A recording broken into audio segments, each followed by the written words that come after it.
அறம் தமிழ் நேயர்களுக்கு வணக்கம். அமித்ஷாவால் அதிமுகவில் ஒரு சலசலப்பு, பின்பு இப்பொழுது ஒரு கூட்டணி ஏற்பட்டிருக்கிறது. அதே போல அமித்ஷா அவர்களால் பாமகவில் குழப்பமா? வாருங்கள் இந்த செய்திக்கு பின்னால் பார்ப்போம்.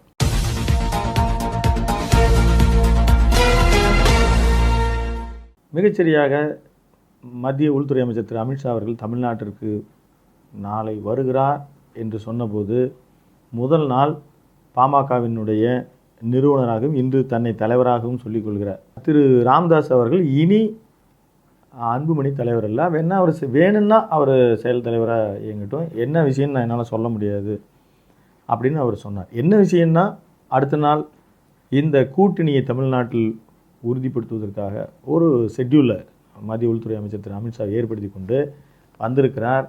பாமகவையும் அவர் எங்கிருந்தாலும் மேடைக்கு வரவும் என்கின்ற அழைப்பின் பேரில் பாமகவையும் தன் மேடை ஏற்றி ஒரு கூட்டணியை வழிபடுத்துவதற்கு திட்டமிட்டிருக்கார். ஏற்கனவே அவங்க திட்டமிட்டிருந்தாங்க. அவர்கள் பாராளுமன்ற தேர்தலோடு எங்களுக்கு கூட்டணி முடிஞ்சுது அப்படின்னு சொன்னாலும் கூட, திரு அன்புமணி அவர்களினுடைய ஒரு எண்ணம் மீண்டும் அவர் பிஜேபியோடு பயணிப்பது தான்.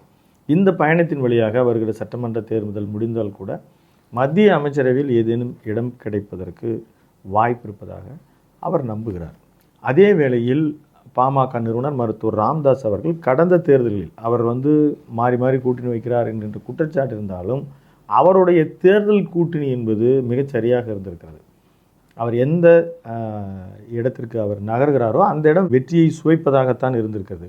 நாங்கள் போகிற இடத்துல தான் எங்களுக்கு வெற்றி, இது பாமகவுக்கு கிடைத்த வெற்றி அப்படின்னு பல நேரங்களில் அவர் சொல்லி அறிக்கைகள் எல்லாம் வெளியிடுவார். அதில் பல நேரங்களில் அவர் முன்கூட்டியே பல விஷயங்களை அரசுக்கு அறிவுறுத்துவதாகட்டும், வேளாண்மை பட்ஜெட்டை அவர் ஏற்படுத்தி தந்ததாகட்டும், நிழல் பட்ஜெட்டை கொடுப்பதாகட்டும், ஒரு முறையான எதிர்க்கட்சி அல்லது ஒரு கூட்டணி கட்சி எப்படி தலைவர் எப்படி செயல்படணும் அப்படின்றது அவர் நடந்து காட்டியிருக்கிறார். அதே வேளையில் அவர் நான் என்றைக்கும் பாராளுமன்றத்துக்கோ சட்டமன்றத்திற்கோ செல்ல மாட்டேன் என்று அவர் சொன்னார். அதே போல் தன்னுடைய குடும்ப வாரிசுகளும் நாங்கள் யாரும் சட்டமன்றம் பாராளுமன்றத்துக்கு போக மாட்டோம் அப்படின்னு அவரும் மேடையில் முழங்கி இருக்கிறார்.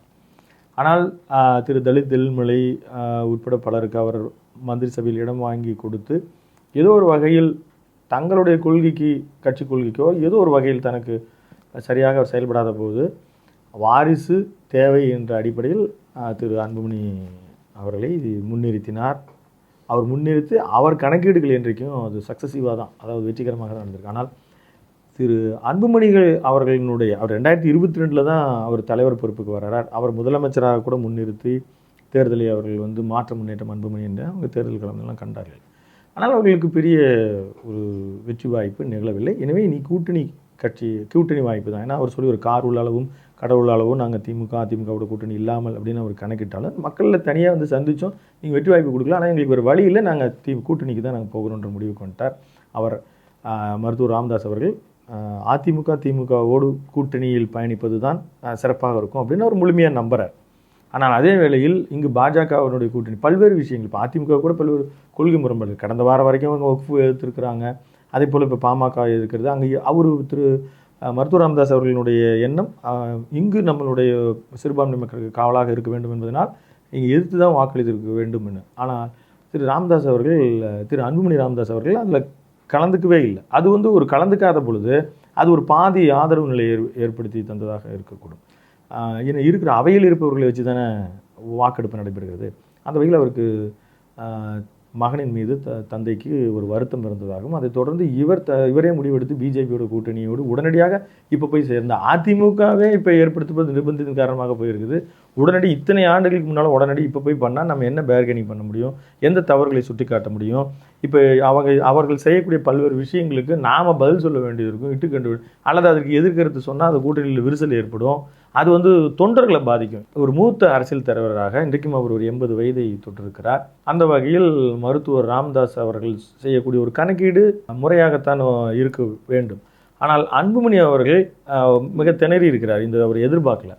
நான் தலைவராக, பல்வேறு ஊடகங்கள் சொல்வது போல், நான் தலைவராக என்னுடைய எந்த முடிவும் நீங்கள் எடுக்க விட மாட்டேன்றீங்க. அவருடைய அக்கா மகனும் அவருடைய பேரனுமான ஒரு இளைஞரணி தலைவராக பொறுப்பேற்றுக்கிறது அவர்கள் அன்புமணினால் ஏற்றுக்கொள்ள முடியவில்லை. அங்கே நடக்கிற ஒரு டிஸ்கஷனில் நான் உன்னையே அப்படி தானே கொண்டு வந்தேன், நான் பெரிய அளவில் உனக்கு நான் தானே மிகப்பெரிய அளவில் அங்கீகாரம் ஏற்படுத்தி கொடுத்தேன், அந்த மாதிரி கொடுத்து பார்த்தா தானே செய்வாங்க, ஏன் உங்களுக்குள்ள ஒற்றுமை ஏற்படாத காரணம் இது அவங்களுடைய குடும்பத்தின் உள்ளேயும் அது ஒரு பெரிய புகழ்ச்சியலையும் இன்னும் தீராத ஒரு வருத்தத்தையும் அவங்களுக்குள்ளால ஒரு பேச்சுவார்த்தை நடந்து போயிட்டே இருக்குது. இப்போ ஒரு கட்சி அப்படின்றது ஒரு நாட்டு நலனுக்காக சிந்திக்கிற வகையில் இல்லாமல் அவர்கள் குடும்பம், குடும்பங்களுக்குள்ள ஈகோ, அதுக்குள்ள ஒரு உறவுகளுக்குள்ள சிக்கல் இப்படி பல்கி பெருகிட்டு இருக்கிறது. ரொம்ப நாளைக்கு முன்னாலேயே திரு ராமசாமி படையாச்சியார் என்று நினைக்கிறேன், அவர்கள் தனி கட்சி கண்டபோது வன்னியர் ஓட்டு அந்நியர்கள் என்று சொன்னார். அதே போல் அண்ணாதுரை அவர்கள் அந்நியர் ஓட்டும் வன்னியருக்கு இல்லை என்று வந்து ஒரு முடிவுக்கு வந்தார். அவரே வருத்தப்படுகிற ஒரு பெரும் கட்சியாக உருவெடுத்திருக்க வேண்டிய பாமக 30 ஆண்டுகள் கடந்திருக்கிறது.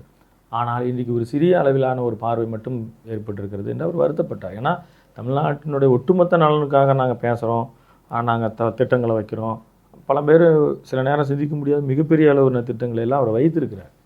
வேளாண்மை பட்ஜெட் என்பதை ஒன்று நிகழ்த்த வேண்டும் முதல்ல சொன்னவர் அவர் தான். இப்படியெல்லாம் இருக்கும் பொழுது அவருக்கு ஏன் அங்கீகாரம் கிடைக்கணும்னா இந்த மாதிரி தான். அவருடைய கட்சி என்பது ஒரு குடும்பத்திற்குள் சுருங்கி விட்டது. குடும்பத்திற்குள்ளான எண்ணிக்கை, அவர்களுடைய வார்த்தை போர், அவர்களே வந்து அறிக்கை விட்டு தான் ஒரு கட்சி தலைவர், இன்றைக்கி இன்னொரு நிறுவனர் அது தலைவர் அப்படின்னு இல்லாமல் அவர்கள் மற்றவர்களை விட ஒரு தந்தை மகன், அவங்களுடைய மகள் பேரன், இதுக்குள்ளே இருக்கிற ஒரு உறவுக்குள்ள அது சிக்கி இருக்கிறது. இந்த சிக்கல் மேலும் பாமகவை நலிவடையே செய்யும். ஒரு ஆக்கப்பூர்வமான ஒரு எதிர்க்கட்சி வரிசையில் இருந்த அந்த இடம் அவர்களுக்கு தகர்ந்து கொண்டிருக்கிறது.